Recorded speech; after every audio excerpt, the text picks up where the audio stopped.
Bem, pessoal, vamos de BTC no fim de tarde dessa terça-feira, 24 de setembro. Agora na Espanha, 20 horas e 39 minutos. No Brasil, 15h39 da tarde.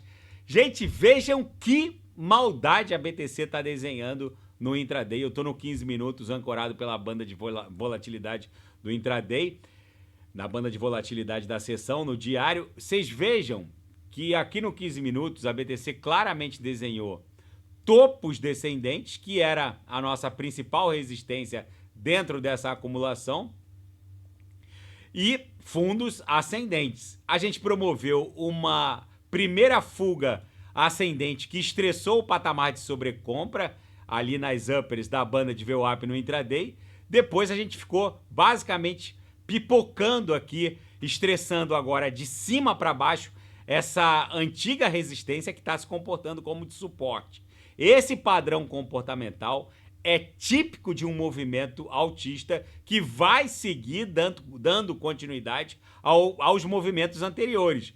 Olha só, acumula numa cunha, explode, aí ameaça descer, acumula em outra cunha, explode, depois acumula em outra cunha, explode. Esse movimento de escadinha vai continuar até ser rompida a resistência que está se desenhando num time frame maior. E qual é o time frame maior? Agora eu saí do 15 minutos e fui para o gráfico diário. O time frame maior aqui no diário é justamente essa resistência que está impondo toda essa lateralização da BTC. A gente chegou a fazer a máxima ontem em 64.745. Rapidamente a gente voltou para baixo da média móvel de 200 períodos. Mas a gente já estressou essa resistência 1, 2, 3, 4, 5. É o sexto corpo real comprador aqui no HighKnet no diário, estressando esse patamar. Não é preciso ser nenhum gênio para entender que esse padrão comportamental está carcomendo todas as ordens de venda nesse patamar. Quando você fica testando 1, 2, 3, 4, 5 vezes, o que acontece com aquela brutal quantidade de ordens de venda no book e que segura o preço nessa resistência? Basicamente, as grandes ordens de venda estão sendo consumidas. A cada teste de baixo para cima contra a média móvel de 200 períodos, já é o sexto aqui no diário. A cada toque na MM200, menos ordens de vendas são encontradas. Em algum momento, o book vai ficar rarefeito nesse patamar resistencial e vai romper. O que vai acontecer é basicamente um rompimento em direção a 80, 84, 90 ou 100 mil dólares. Na minha leitura, a BTC vai buscar algo entre 109 e 111 mil dólares. Por isso eu insisto com os senhores. Quem não sabe o que comprar, é só clicar no link abaixo. Gemas Altcoin Alert. Ali eu garimpei as 40 melhores altcoins em potencial de retorno para esse ciclo. Vejam o RSI estocástico aqui no semanal, como ele está no limbo e está iniciando uma escalada em direção aos quadrantes mais tópicos da métrica. A exponencial curta cruzou agora a exponencial lenta de baixo para cima. Muitas altcoins, inclusive do Gemas, já iniciaram as suas respectivas temporadas de altcoins. Não é segredo para ninguém que altcoins do calibre de Nier já explodiu, a Aave e outras agora estão ligando os motores. A Atom é uma que só vai parar próximo de 7 dólares e por aí vai. Aquela janela temporal para obter um retorno de vezes 35, vezes 40 ou mais, está se fechando. A hora de embarcar é enquanto a gente está dentro da congestão. É bem provável que o próximo corpo real comprador aqui no semanal já venha desenhado todo ele acima da mediana da banda de Bollinger aqui no semanal. Se a gente olhar a banda de Bollinger no diário, ancorado pela banda de Bollinger fracionada na Fibo, o que a gente vai perceber é que a próxima parada da BTC para alcançar um patamar de sobrecompra é entre 70 e 73.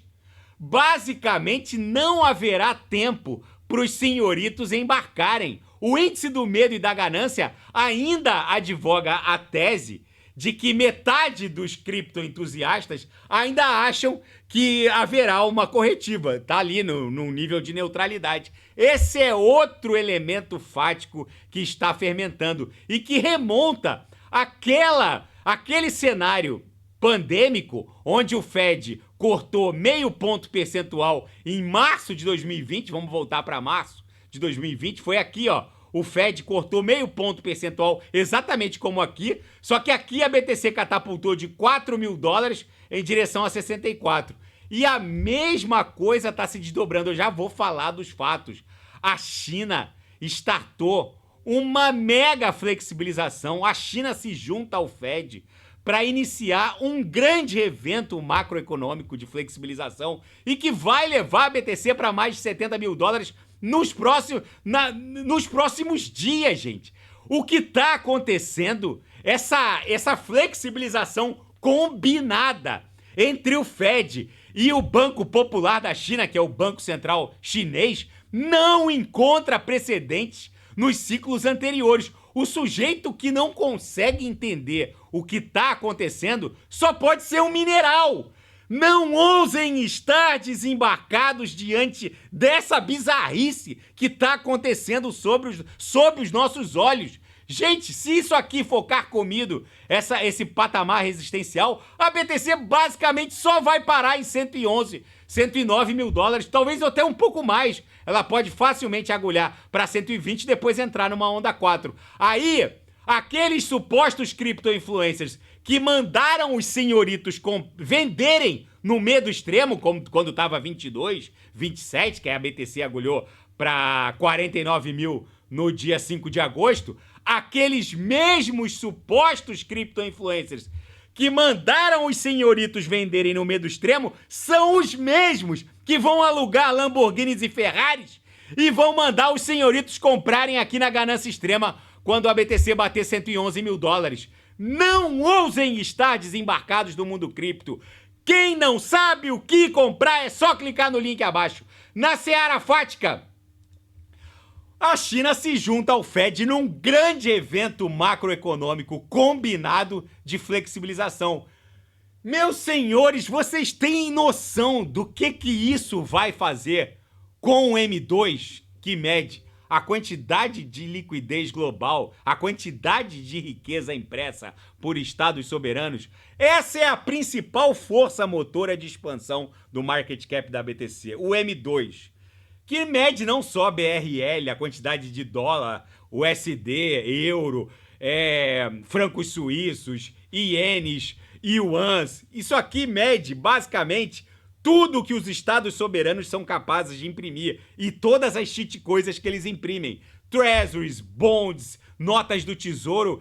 Essa expansão da riqueza impressa por estados soberanos é a maior força motora de expansão do market cap da BTC. Lembrem o cenário que ensejou a criação da Bitcoin, que foi a crise do subprime, que aconteceu em 2008, e o Banco Central norte-americano entendeu por bem salvar o sistema bancário norte-americano, só deixou o Lehman Brothers quebrar e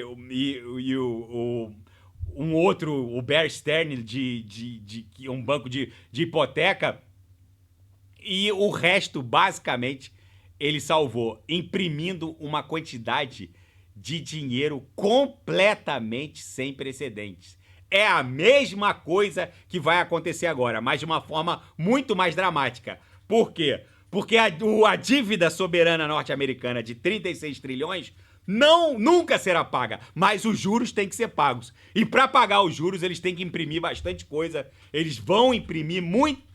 O Fed, basicamente, vai imprimir dinheiro para ser comprador dos bonds, dos treasuries, que o Departamento do Tesouro norte-americano vai vender para poder fazer frente a todas as despesas com juros.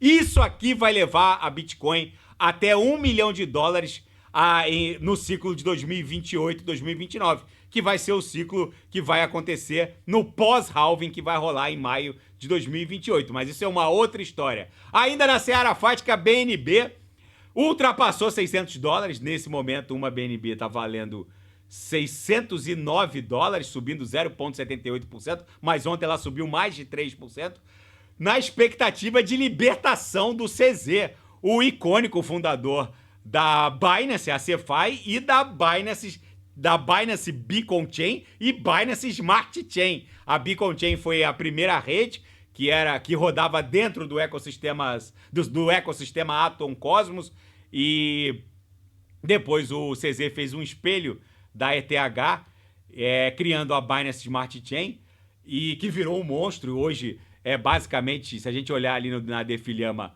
tá em terceiro ou segundo lugar. Deixa eu ver aqui na Defilhama, vamos dar o refresh. Tá em quarto lugar em riqueza bloqueada, 4,64 bi, só perde para Solana, Tron e ETH. Isso aqui é uma besta enjaulada que até o final desse ciclo com certeza estará bloqueando pelo menos uns 200 bilhões de dólares em todos os protocolos DeFi. E a Câmara dos Deputados norte-americana agora tá presenciando um coro democrata exigindo a regulamentação das stablecoins. Se não bastassem os republicanos dizerem que não há mais tempo a perder, que os Estados Unidos estão saindo atrás na corrida pelo desenvolvimento da indústria criptográfica, o fato é que agora até os democratas sentem que é chegada a hora de regulamentar as stablecoins. Eu vou repetir. Se as stablecoins forem regulamentadas no Congresso, no Parlamento Federal norte-americano, no Congresso Nacional norte-americano, vai acontecer duas coisas. As atuais emissoras de stablecoins, que é a Tether, a Circle com a USDC, vai ganhar a companhia de gigantes do setor bancário norte-americano, que basicamente com as stablecoins regulamentadas vão querer surfar essa corrida do ouro que são as stablecoins. Por que isso?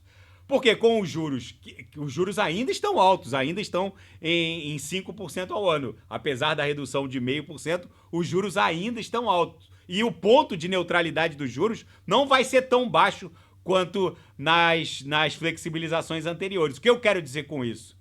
Que as emissoras de stablecoins, elas criam lastro para os USDTs, USDCs emitidos em títulos de curtíssimo prazo, que rendem esses juros. Então, o lucro da Tether no último trimestre foi coisa de 2 bi.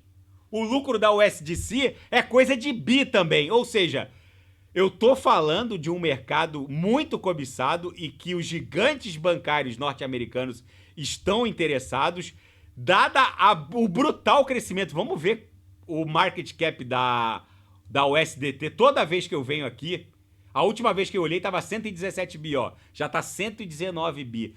Toda vez que eu olho o market cap da USDT, aumenta pelo menos 1 ou 2 bilhões de dólares.